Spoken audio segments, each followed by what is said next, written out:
name is Gerald Paul Volaris from Faithful Ambassadors Bible Baptist Academy, National City, California.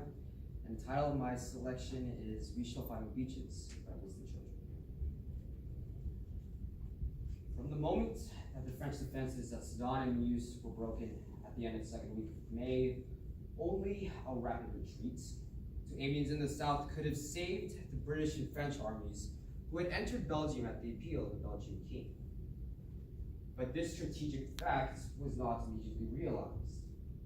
The French High Command hoped they would be able to close the gap, and the armies of the north were under their command. Moreover, the retirement of this kind would have involved almost certainly the destruction of the fine Belgian army of over 20 divisions and the abandonment of the whole of Belgium. Therefore, when the force and scope of the German penetration were realized, and when a new generalissimo, General Weygand, assumed command in place of General Gamelin, an effort was made by the French and British armies in Belgium to keep on holding the right hand of the Belgians and to give their own right hand to a newly created French army, which was to have advanced across Somme in great strength to grasp it.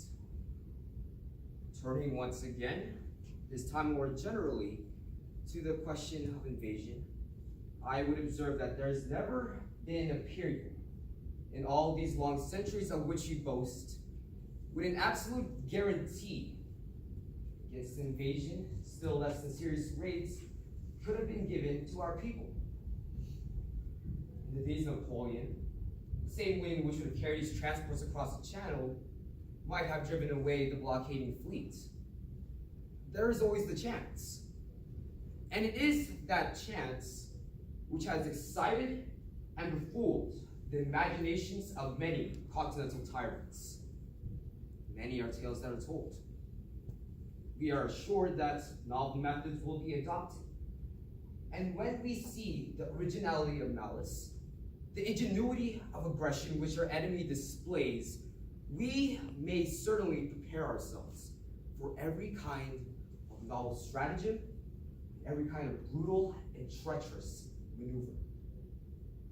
I think that no idea is so outlandish that it should not be considered and viewed with a searching, but at the same time, I hope with a steady eye.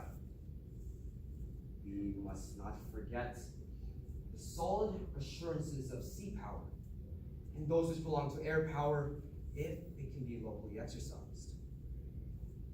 I have myself full confidence that if all do their duty, if nothing is neglected, and if the best arrangements are made as they are being made, we shall prove ourselves once again able to defend our island home, to ride out the storm of war, and to outlive the menace of tyranny. At any rate, that is what we are going to try to do. That is the resolve of His Majesty's governments, every man of them. That is the will of Parliament and the nation. The British Empire and the French Republic, linked together in their cause and in their need, will defend to the death their native soil, aiding each other as good comrades to the utmost of their strength. Even though large tracts of Europe and many old and famous states have fallen or may fall into the Gestapo and all the audience apparatus of Nazi rule, we shall never flag or fail. We shall go on to the end. We shall fight in France. We shall fight on the seas and the oceans. We shall fight with growing confidence and growing strength in the air. We shall defend our island, whatever the cost may be.